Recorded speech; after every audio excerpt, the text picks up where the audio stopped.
Welcome to the Raising Boys and Girls podcast. I'm Sissy Goff. I'm David Thomas. And I'm Melissa Trevathan. And we're so glad you've set aside a few minutes to spend with us today. In each episode of this podcast, we'll share some of what we're learning in the work we do with kids and families on a daily basis at Daystar Counseling in Nashville, Tennessee. Our goal is to help you care for the kids in your life with a little more understanding, a little more practical help, and a whole lot of hope. So pull up a chair and join us on this journey from our little yellow house to yours. David, do you remember when we had Emily Lay from Simplified on the podcast last season? I sure do. What a fun episode.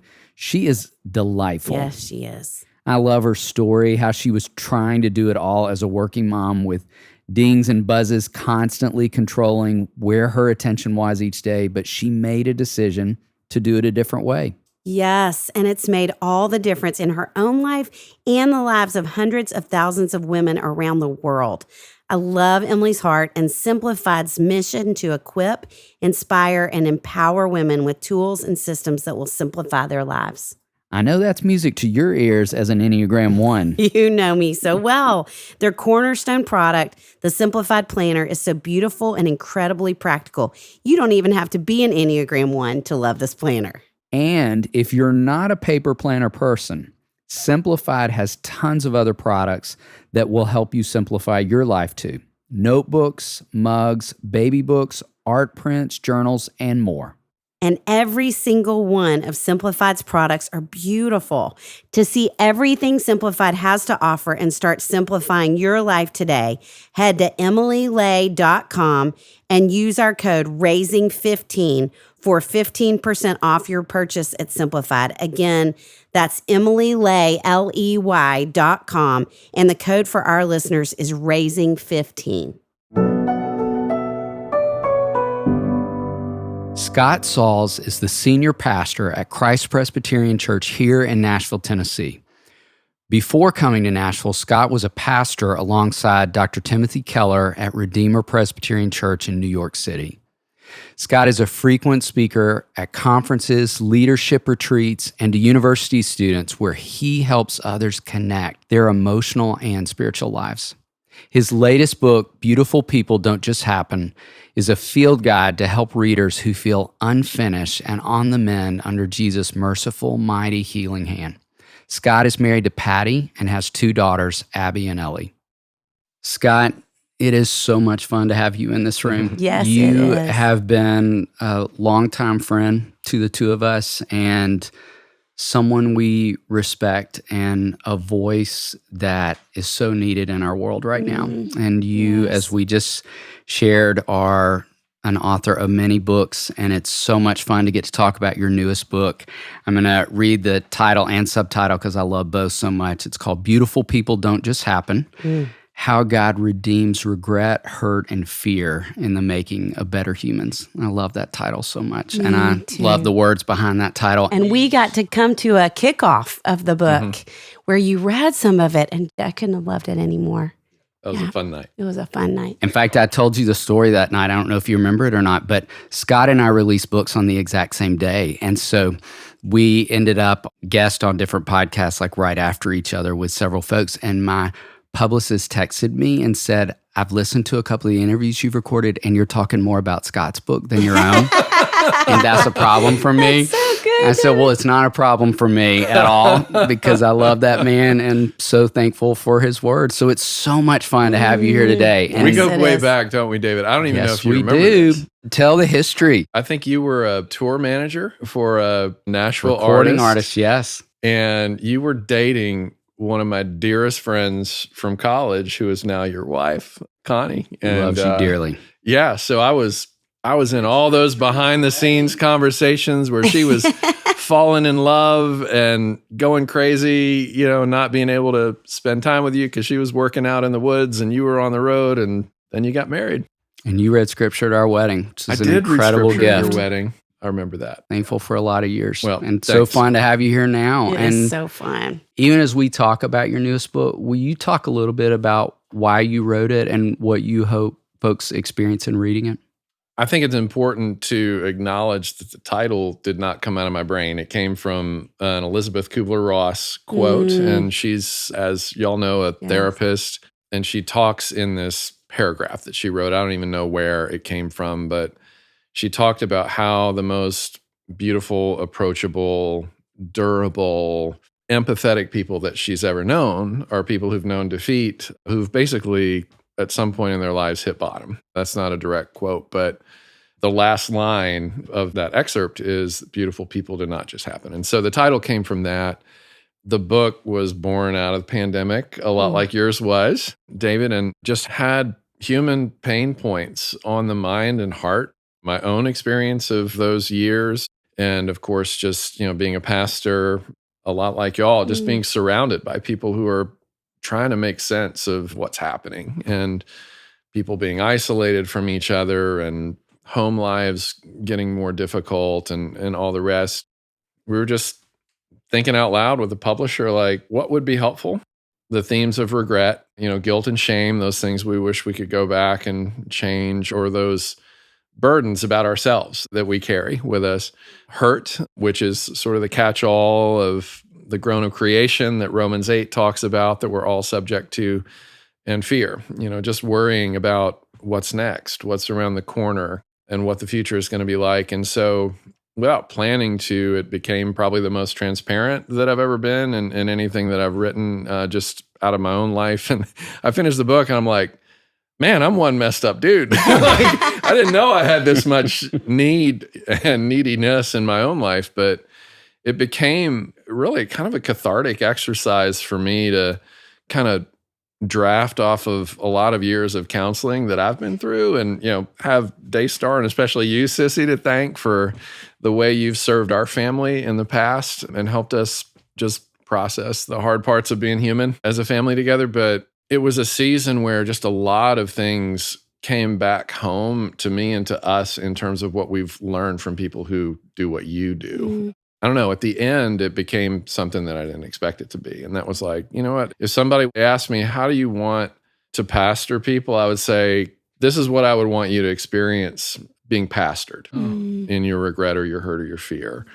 And this is what I would want to hand somebody if they were showing up for somebody else in that regard. And there are a lot of great books along those lines. So I wouldn't say it's like a unique eureka kind of project, but it's our project. I say our because my wife, I've never submitted a chapter that Patty hasn't improved before it was put in front of an editor or somebody else. So I hope it helps. It does feel like we have the same heart in so many spaces, and yours obviously is different from a really spiritual standpoint, but I think, Scott, you do such a beautiful job of weaving the emotional and spiritual together, I think, in a way that speaks to the heart of where all of us are now and how we all feel like messed up people. And we love, as counselors, that you talk so much about emotional health. And so thinking even specifically, you talk about joy and gratitude and lament and how those contribute to our emotional health. Will you talk a little bit about that too? Y'all know Chip Dodd? Yes. Yeah, he was the release as well, more as my therapist than anything else. But I've worked with Chip for a while. Patty and I both have. And he wrote this book. Here I will talk about raising emotionally strong boys and also The Voice of the Heart. The Voice of the Heart is, I guess, his sort of manifesto on what he calls the 8 core human emotions. And I'll see if I can think of them. Sadness, guilt, shame, anger, hurt, fear, one more distressed emotion, and gladness, right? So what's striking to me about that list is that 7 of the 8 are distressed emotions, which to me just tells the story about how God cares for us. This world is now fallen. It wasn't created that way, but it became that way. And so I'm going to give you 7 different ways as my beloved image-bearing people. I'm going to give you 7 different ways to process the distress of living life in a groaning world. And I'm also going to give you 1 emotion to remind you of the world that you came from and the world that you're going to. And that's the emotion of gladness. In the American context, emotions, I think, are just so poorly treated in our even willingness to allow them, right? Like, stop being so emotional or stop acting like a baby. When was it wrong to process the world like a child. I mean, Jesus had a lot to say about that, right? Yes. And so much of your work is about helping people reconnect with the child that they are, especially the child of God that they are. And so it's been a journey. I mean, it took me until I turned 50 to be willing to feel fully, or at least take the risk of feeling fully, and still in process there. It feels more healthy to invite healthy expression and stewardship of emotion in myself and others. And it feels threatening and scary as well, because honesty is threatening and scary as broken people and sinful people. But we're just kind of along for the ride right now. I wish both Patty and I could have started earlier in that journey, but here we are. David, can you believe it's already Thanksgiving week? I really can't. This year has flown by. Right? But I'm not mad about it. I love this time of year. What's one of your favorite things about Thanksgiving, David? I love asking the kids in our offices what they're thankful for. What about you? Same. I also love looking up verses about gratitude in the Bible. I was just looking up some in the Explorer Bible for Kids, and I love that it already has so many good kid-friendly verses highlighted. I love that. You know, the special call-out sections like exploring creation and discovering the truth, they make it so easy for kids to connect the dots between the Bible and their reality, which is such a great way for kids to absorb what they're learning. Yes, and the more they learn and understand the Bible, the more they'll have to be thankful for. So true. Engaging God's story is one of the best ways to build gratitude in kids. You know what I'm thankful for right now? That we get to offer our listeners an incredible deal from our friends at Lifeway. Buy your copy of the Explorer Bible for Kids today at lifeway.com and get 50% off using code RBG. Scott, this season of our podcast, we're focusing on raising emotionally strong and worry-free kids. And would love to ask you, what is a memory from your growing up, a memory or story that shaped you into who you are? So I'm an abuse survivor, violence, rage, and other such things. And so I grew up scared and built a lot of defense mechanisms in order to survive that. And it's interesting. My brother's coming in town. We're going to go to the Pearl Jam concert tonight, Oh, which will be a blast. But we have kind of a river runs through it story where I'm the older son who fought back by chasing success and victory and winning. And my brother became the prodigal who ran to a distant country. And we both ran to a distant country, just in different ways. But he went to school for counseling and became a believer a little bit later in life than I did.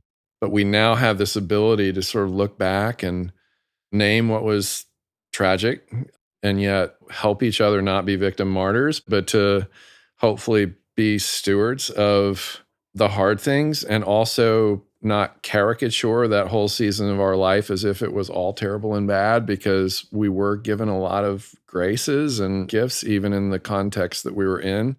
But I think being an abuse survivor, David, to the question, I mean, it feels really dramatic, but that is the formative memory. That's the memory and experience that I think has made both of us who we are now more than anything else. We don't know what it's like to grow up in a nurturing environment. And we've been fighting hard in our own marriages to create what we don't know ourselves in hopes that our kids will have something to pass on to theirs. But back to the Kubler-Ross quote, there's something about having experienced and tasted the worst of what it means to experience being human, that if our hearts go at that fork in the road, not in the direction of cynicism and despair and victimhood and martyrdom, but in the direction of how can we be reparented and refathered and remothered? Well, there's Jesus. There's Jesus, who's the answer also for people who grew up in great environments and life-giving environments. Even that environment will never be able to give you completely what you're made for. And in a sense, having two things, having suffered uniquely and having the gospel, having Jesus, and having people help us, put those two together, like people like you who do what you do, it feels like there's an advantage. We have a friend who lost a son, David. We both showed up the night that it happened. There are instincts that I have that people there didn't have. And so much of those instincts in terms of how to show up in that kind of situation come from my own trauma. But that trauma has to go through a long process of mending, right? The scars create thicker, stronger skin. A reset bone that's been broken is harder to break in the future. And so I don't know. I think there's some metaphor in all of that that points back to what even the scriptures themselves tell us about how suffering produces perseverance and character and hope that doesn't disappoint. But there's a submission and a surrender that has to happen in order for us to enjoy those benefits later on, right? And so thankfully, I want more to submit and surrender most of the time than I do fighting back and resisting and being cynical. We have our moments. I have my moments in that regard. Yes. I feel so privileged to know your family a little and to get to witness I feel like you all have as much tenacity and commitment and like doggedness to having an emotional healthy family. I think you have fought hard with your girls to move toward that. We're still in junior high in that process. I mean, well, all we of us all are. like Yes, we all we're are. still figuring it out, but thank you. Well, will you talk a little bit about them? This season of our podcast is about emotionally strong and worry-free kids. Anything that you can think of that's helped contribute to that in them? Because they're kind of raised mostly, partly at this point. Kind of amazing, both They of are them. amazing. And they Yes, they are. couldn't be more different than each other. They share in common that they have Scott and Patty Sauls as their parents, for better or for worse. Mostly for better with respect to their mom. And they both, thankfully, are walking with Christ and are actively involved in their local churches and continued with the kind of community that we raised them in, which you're always kind of nervous about, because there are no guarantees. Abby just got married. You met us through Abby, and we met you through Abby. Amazing. She is a carbon copy of me in terms of the things that trip her up and the things that make her the remarkable contributor that she is. And we're both Enneagram 4s with a 3 wing. We both feel the darkness and notice the darkness, are more sensitive to the darkness in the world than most. And we both long for redemption, and our tears come when redemption and darkness are put together in the same sentence or story. We're moved. It's not just factual to us, but we're also hypersensitive and hyperprotective and all of those things that go along with our wiring. But yeah, so she married Jeff Timmers. So she's Abby Timmers now. And they are in New York City, which was the city that formed her. And he's working with the Mets, which is really fun. Cool. And she just got a job with Hope for New York, which is the kind of mercy and justice nonprofit supporting organization that was a ministry of the church that we were part of and served when we were in New York. And so they're on their way. They're not without struggles. They're living in a room about this size and pay more in rent for that room than we do in mortgage for our house. But they're all grown up. And Ellie's at Auburn, our youngest, and she's just a bright light. And she's in her junior year. She's interning with her church. She's in a sorority. She's doing great in class, having a blast, doing all these things and wondering about what her life's going to be after college. And of course. And so we're just thinking for both of them, as long as it's in Nashville, we're good. Yeah. So whatever you end up doing. But yeah, she's precious. Yeah.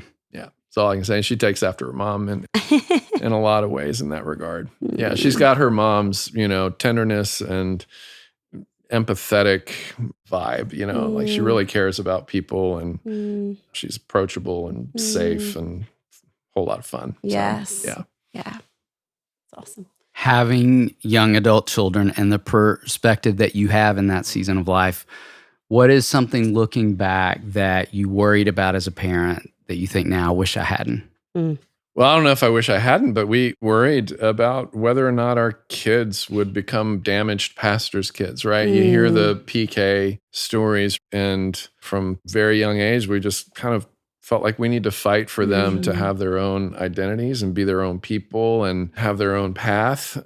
It was harder in high school.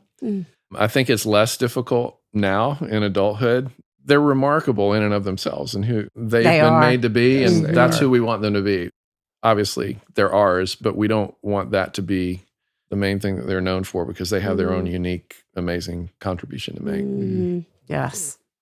Well, thinking back on parenting journey, if there is something you wish someone had told you early on, a statement that you feel like would have helped, or something that someone did, what would you say it would be? So this is what I always encourage young couples who come in, wanting to get married, want me to do their officiate, and I require some premarital stuff, work that we do together. And I always say, look, no matter how healthy or how unhealthy things are around your lives and in your lives and in your relationships, highly recommend at least your first year, you do marriage counseling from the very beginning for your first year, because preventative maintenance is a lot less involved than corrective, maintenance and repair down the road.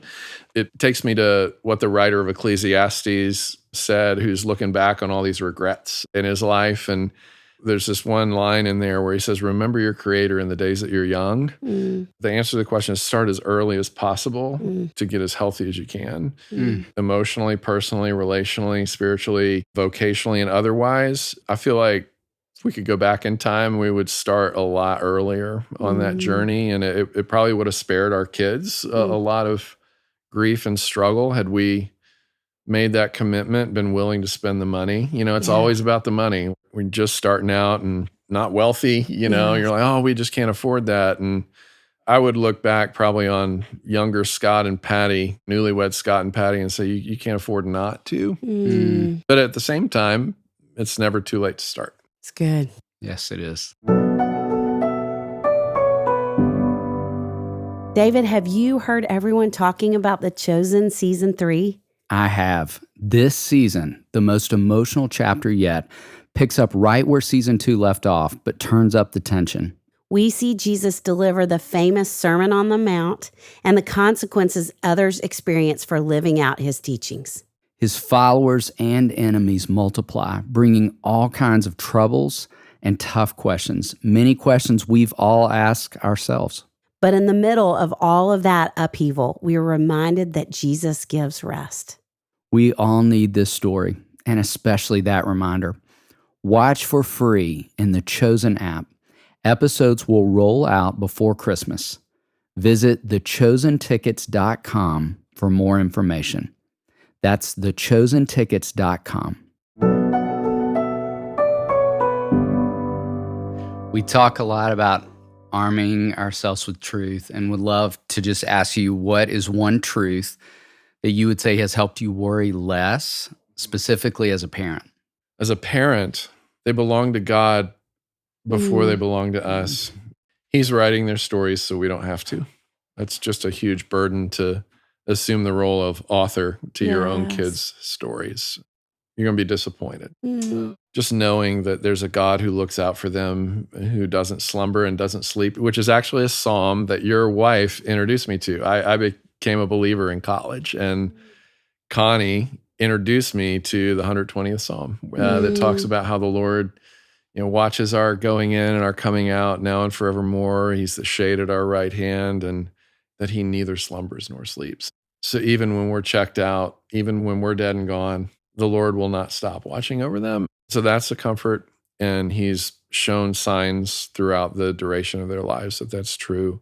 But also just the comfort that every regret that we have, and we have a lot of them. And I wrote graduation notes to both of our daughters. I'm sorry and you're welcome. It's just a convoluted mess of both of those things.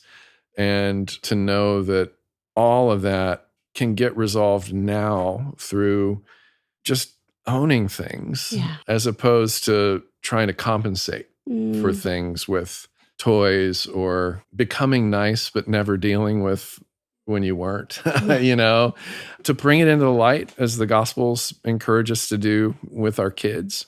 But we've experienced so much healing, all of us have, from just talking about the good and the hard in our own life as a family.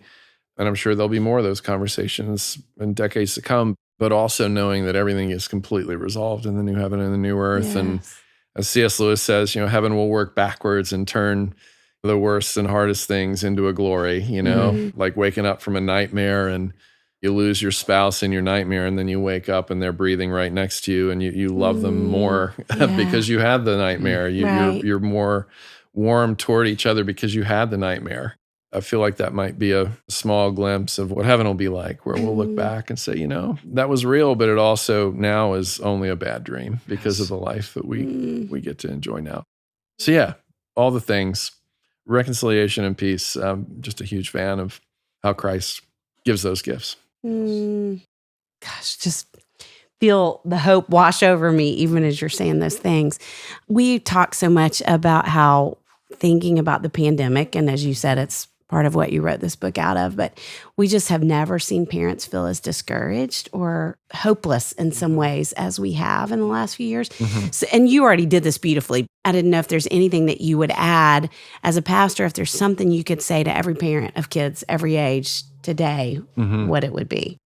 The long view is your friend. Yes. Your child's story, in all likelihood, is going to be 80 years long, and then infinite years after that. The long view is really important, to not lose sight of the moment that you're in right now, especially if it's a really hard or even traumatic moment or season. I can just tell you about our 24-year-old. I mean, she's just glorious and intense and wonderful, just all the things. But she would not be that person that she is right now if not for our parental failures and if not for, the various hurts along the way of being moved from city to city 3 or 4 times and pulled out of her community right as she's starting high school. Those were hard seasons and they brought out a lot of hard, but she's so much of the good of who she is now because she walked through those things in this office, the office that we're sitting in right now, which helped us at home, to have tools and resources to navigate. But the long view is so important because we can so fixate on the moment that we forget that whatever we're going through right now is developmental for all of us, us included. Like we're being raised. Sure. We're still growing up as well. As a pastor too, just taking it out of the context of our own family, almost every time those hard child raising experiences, eventually there's going to be a warmth, something better and richer with mom and dad. And it may take until they're 30 or 35 years old. Yeah. But it usually happens. It usually becomes something you look back on and you can rejoice that you're in a better place later on. But long view. Long view. Yeah, I love that. We like to end with something kind of fun. So we're going to throw a 2-part question at you. First question is queso or guac? And the second question would be, what's your favorite kind of taco? So guac, for sure, for a lot of reasons. One is it's just so enjoyable. But the other is you enjoy having eaten it more than you enjoy having eaten queso. That's so good. So, and favorite taco? I really like bar taco, which is more of kind of a bougie, like splurge sort of place with these sort of crafty, artsy tacos that are also delicious. But I'm also a sucker for Baja Burrito, which you can walk to from right here. So if I want to be full, I go to Baja Burrito and enjoy every bite. And if I want to have more of a sensory kind of experience, I'll go to bar taco. So, that's great. Yeah. Scott, even when you were saying the word pastor, I think that you have pastored beyond our community because it's so obviously your heart. And that's what it feels like this, however long we've been having a conversation has taken. You have pastored us in these few moments. And I just so excited and encouraged for parents to feel and experience the hope and freedom that you're describing and to hear your words wash over them. It's the greatest calling on earth. There are a lot of great callings, but none of us would have survived without at least one parent in our lives, whether biological or otherwise. None of us would have survived without that. It's the greatest call on earth. And sometimes it can feel like the most empty, lonely, scary, isolated one. Those feelings are real, but they're not true. It's such a valuable calling. I have a friend out of town who I had encouraged to read your book recently, and they texted me back and said, I'm online right now. Which one should I get first? And I said, all of them, which is my answer to folks listening who are thinking, I need to sit in those truths more. Just we couldn't encourage folks enough to read everything you've written. And as we said on the front side, just that I feel like more than ever right now, our world needs your voice. So just grateful you would lend it to our time today. Yeah. Thank you. Yours as well, Thank my you, friends. Scott. Thank you. Thank you for your encouragement as well. Thank you. Hi, I'm Jess Wolstenholme, mom of two and director of education and faith formation for Minnow, a streaming service for Christian families. Wow, what an amazing episode with Scott Sauls. And what a rich conversation between David and Sissy and Scott about his new book, Beautiful People Don't Just Happen. In Scott's book, he says, I know what it's like to be unfinished and on the mend under Jesus' merciful, mighty, healing hand. I think as parents, we can relate to that a lot. Nothing sheds light on our need for God's mercy like parenting does. And in this season of busyness leading up to the holidays, when life seems frantic or when we feel like we just can't keep up, we're reminded even more how much we need Him. Do you struggle to admit your need for the Holy Spirit, our promised helper? I know I do. But God wants to teach us in our unfinished state that He is faithful to come, to help, to mend our humanity with His powerful presence. And you know what? When we allow Him to work on us, right in front of our kids, they see firsthand His powerful love. God's divine design for our faith formation and for theirs is for us to grow together from unfinished, broken people into beautiful vessels that pour His love out into the world. It's our joy to bring the experience and insight we gain through our work beyond the walls of the Daystar House. If you enjoyed this conversation, please share it with your friends. And don't forget to click the follow button in your favorite podcast app so you never miss an episode. To learn more about our parenting resources or to see if we're coming to a city near you, visit our website at raisingboysandgirls.com. Join us next time for more help and hope as you continue your journey of raising boys and girls.